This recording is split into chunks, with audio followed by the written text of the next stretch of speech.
Hi everybody, it's Terry with Crafty Book Nerd, and today I'm going to talk about the 4 books that I read that were ebooks, and these are the other 4 books I read for the month of March. I already did a video of the physical books I read, so you can check that out. So this is part 2 of my March 2023 reads. Let's start with our quote. "Whether you think you can or think you can't, you're right." Henry Ford said that.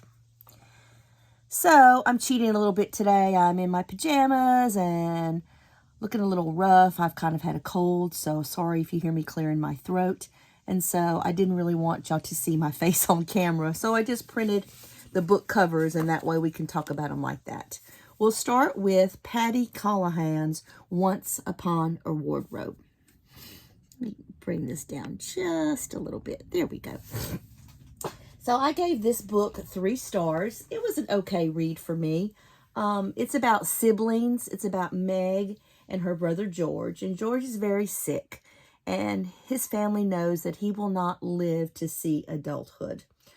And he only asks for one thing. He wants to know, where did Narnia come from? The Lion, the Witch, and the Wardrobe was one of his favorite books. And Meg sets out to find those answers for him. She gets answers, actually, from an interesting person, C.S. Lewis, the author of The Lion, the Witch, and the Wardrobe. She is able to visit him, and she tells him about her brother, and he begins to tell her things. When she asks him, where does Narnia come from, he doesn't exactly answer the question. But what he does is he gives her stories of his childhood and things that him and his brother experienced in their lives. And as he's telling her these things, Megs writes them down, and as soon as she gets home, she runs to George's room, and she shares these stories with him. This makes George very happy. This story is a little bit of fact mixed with some fiction. The Lion, the Witch, and the Wardrobe happens to be one of my favorite books when I was a kid, and of course I love the movie. It was a heartwarming read about sibling love and the lengths that one sibling will go to for another to make a wish come true. It's about how they discover things not only about the story, The Lion, the Witch, and the Wardrobe, but they discover things about themselves. And like I said, I gave this one 3 stars. And here's a couple quotes from this book. "Reason is how we get to the truth, but imagination is how we find meaning. Whenever you are fed up with life, start writing. Ink is the great cure for all human ills." And that's Once Upon a Wardrobe by Patti Callahan. The next one I read was a really fun read, and I had seen it all over YouTube, and that's Legends and Lattes by Travis Baldree. The only reason I really picked up this book is because I love coffee, and I'm a big coffee drinker, as most of you know. And so the cover looked really cute. It looked whimsical, just looked like a fun read, and it was a fun read.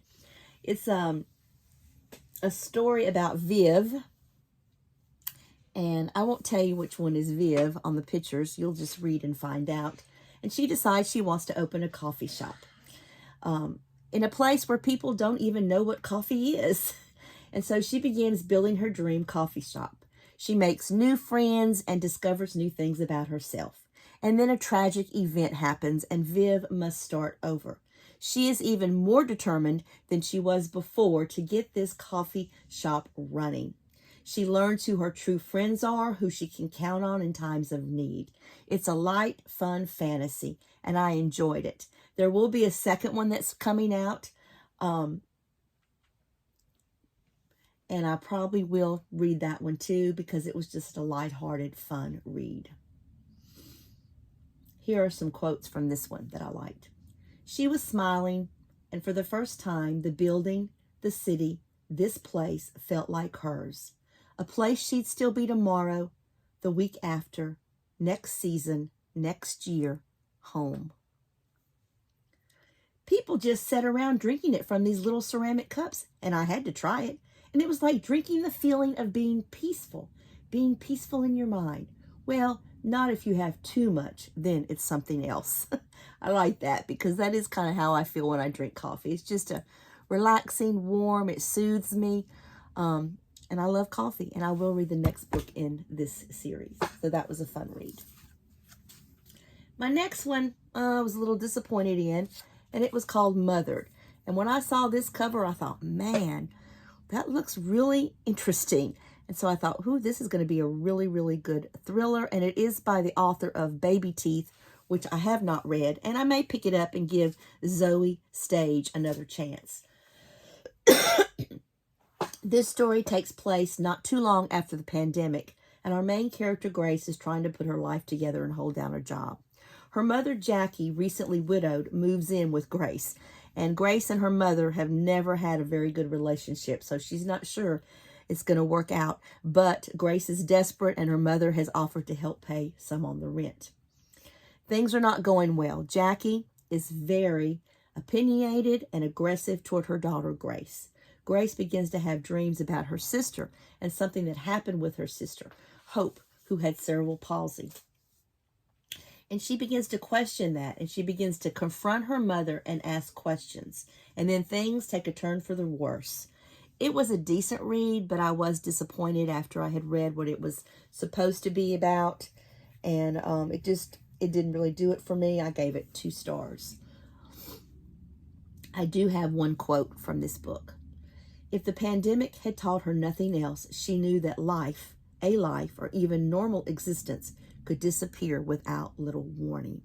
I think we probably all felt like that during the pandemic, going along with our lives, and all of a sudden, bam, things shut down quickly, and it was a big change for a lot of us. So that was Mothered. And then the last one that I finished up, ebook, is a sequel to The Housemaid, which was recommended by my friend Lucy. And she said the second one was just as good, so I definitely had to pick it up. The cover of the book says, "This perfect home has one rule: don't look behind closed doors." And this is The Housemaid's Secret by Freida McFadden. We're still following Millie from book 1, and I do suggest that you read book 1 first because you need to get Millie's backstory to have a better understanding of what's going on in the second book. Millie is back working, cleaning houses and cooking for another family, another wealthy family who actually live in a penthouse, and that is the Garretts. And she is told to clean and and what she needs to do, but he also tells her that there is the guest room and that she is not allowed to go into the guest room because his wife, Wendy, is in there and she's very sick. Of course, Millie begins to get suspicious because of what happened in book 1. And then things take a turn and lots of actions going on and lots of surprises in this one. And Millie must decide to risk her job by helping Wendy, another woman who is in trouble. The ending got me like, what just happened? It did not disappoint, and I gave it 4 stars. And here's my quote from this one. "I've gotten involved with my employer only one time before, and I will never, ever go down that road again. I'd rather yank my own tooth out with a pair of pliers." And that's The Housemaid's Secret by Freida McFadden. So that wraps up all my books I read for March, including my physical copies and my ebooks. And if you've read any of these, I'd love to hear your thoughts. Stay tuned soon for my next video about my April reads. Don't forget, subscribe to my channel, share with your friends. I appreciate y'all. Thanks, and everybody have a great day. Bye-bye.